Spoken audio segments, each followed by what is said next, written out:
Hi hello नमस्कार, मी श्रुती लाईफस्टाईलमध्ये पुन्हा एकदा तुमच्या सगळ्यांचं स्वागत करते. सॉरी हा व्हिडिओ खूप लेट येतो आहे. गणपती विसर्जननंतर आम्ही दुसऱ्या दिवशी मुंबईला आलो. त्यानंतर आजारी पडल्यामुळे वॉईस टाकायला मला काही भेटला नाही, म्हणून म्हटलं आता वॉईस टाकते आणि व्हिडिओ अपलोड करते. सॉरी खूप लेट झाला ह्या व्हिडिओला. असो, यावेळेस गणपतीला खूप एन्जॉय केला आम्ही. एकच दिवस एन्जॉय केला. 7 दिवस गणपती होते, पण काय 7 दिवस आम्हाला एन्जॉय करायला भेटला नाही. आजच्या दिवस म्हटलं उद्या गणपती जाणार, गौरी गणपती. म्हटलं आज तरी आपण छानपैकी असं एन्जॉय करूया. आम्हाला छान असे 2-3 रील काढायचे होते. छान असे रील वगैरे काढले. नंतर मग नाचायला सुरुवात केली. इथे आम्ही आमच्या इथे गणपतीच्या इथे नाचलो. नंतर मग दुसरीकडे जायचं होतं गौरीच्या इथे. त्यांच्याकडे गौरी असतात, मग त्यांच्या इथे गौरी रडवायची असते. मग तिथे गेलो आम्ही नाचायला. छान असं खूप एन्जॉय केला मस्तपैकी. आज औसा होता आमचा. सकाळी औसा केला, उपवास सोडला आणि माझ्या घरी जायचं होतं सासरी. तिकडे गेलो. नंतर 2-3 ठिकाणी देवाचं दर्शन वगैरे केलं आणि फायनली घरी आलो. जेवलो वगैरे. म्हटलं आज काही करून कोणाचं काहीही दुखत असेल ते सगळं साईडला ठेवायचं आणि मस्त असं एन्जॉय करायचं. म्हणून मस्त आम्ही आरती केली, जेवलो वगैरे आणि एन्जॉय करायला लागलो. बघा आमच्या गावी हा असं एन्जॉय करतात सगळेजणं. उद्या काय गणपती विसर्जन, परवा सगळेजण आपापल्या घरी, सगळेजण आपापल्या कामामध्ये बिझी असतात. त्यामुळे काय हा एन्जॉय करायला भेटत नाही. गणपतीचा वर्षातून एकच हा दिवस असतो की हा असं एन्जॉय करायला भेटतो. नंतर मग आम्ही आलो गौरी गणपतीच्या इथे. त्यांच्या घरी गौरी असतात, त्यांच्या इथे आलो. मग ही गौरी माझी नणंद सगळं करते. गौरी घेण्यापासून गौरीचं विसर्जन वगैरे तीच करते माझी नणंद. मग आम्ही त्यांच्याकडे आलो. त्यांच्या इथे ते बोलले की आमच्या इथे सुद्धा या नाचायला. नंतर मग गौरी रडवायची असते. मग यांच्या इथे थोडा वेळ असं डीजेवर वगैरे नाचलो. नंतर मग काही महिला आल्या. त्यांची असं बोलतात ना, गावाला एक छान असं गाण्यावर नाचायची गरज नाही आहे. ते असे छान गाणं बोलतात सगळीजणं. मस्त गाणं असतं, ते ऐकोशी वाटतं. खूप छान असं. मग ते लोक ती गाणी बोलत होतं आणि आम्ही त्याच्यावर डान्स करत होतो सगळी महिला. खूप भारी मजा आली. महिला कमी आणि मुली जास्त होत्या, कारण बायका जास्त होत्या नंतर आल्या, पण त्या काय नाचत नव्हत्या, बसलेल्या. नंतर मग ते गौरी रडवण्यासाठी स्पेशल नंतर आल्या, त्या बसल्या. मग ते छान असं एन्जॉय करत होते. छान वाटतं असं. एवढं किती भारी वाटतं ना सांगू तुम्हाला. गणपतीमध्ये हे असे दिवस असतात, सगळेजण एकत्र आपण येतो, नाचतो, गातो, खातो, पितो, सगळं मस्त एन्जॉय असतो. लहान मुलंसुद्धा खूप एन्जॉय करतात इकडे.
छाव्या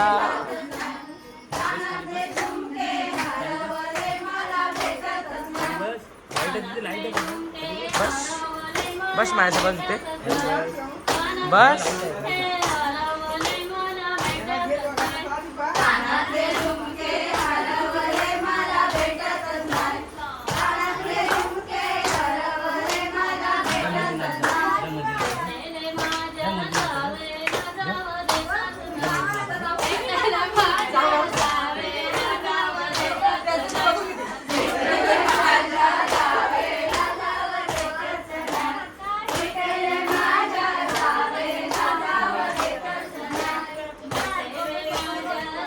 मामीला बोलाय सांग मम्मीला सांग बोल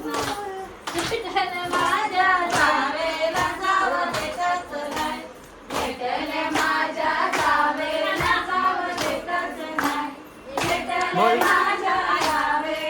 तेच बोल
रात्रीचे 11:30 वाजलेले. तोपर्यंत आम्ही नाचत होतो. नंतर मग सगळेजण बोलायला लागले की आता गौरी रडवण्याचा टाईम आला आहे, चला मग तयारी करूया. मग इथे सगळेजण गौरी रडवत होते आणि असं नाचत गाणंसुद्धा बोलत होते. गौरी रडवता रडवता हे असा प्रकार असतो. सगळीच्या इथे असं माहिती नाही मला, पण आमच्या इथे हा असा प्रकार असतो. छान वाटतं हे असं. मी पहिल्यांदा बघते, मला पण खूप भारी वाटते. असते मी गणपतीमध्ये, गौरी गणपतीमध्ये, पण कधी कोणाच्या घरी एवढ्या वेळ असं नाचायला वगैरे नसते. हा फर्स्ट टाईम आम्ही म्हटलं नाही आपण जाऊया सगळेजण, इथे सुद्धा जाऊया, बघूया कसं काय असतं ते. मग हे छान असं हे चालू होतं इथे. खूप भारी वाटत होतं हे सगळं ऐकायला. ह्या लोकांची मस्त मस्त अशी गाणी गावी हे अशी गाणी स्वतःहून बोलतात हे असं माहिती होतं. ऐकायला सुद्धा भेटलं आज. खूप मस्त वाटते असं. छान आम्ही एन्जॉय केला. कसा वाटला व्हिडिओ नक्की सांगा. लाईक शेअर सबस्क्राईब नक्की करा.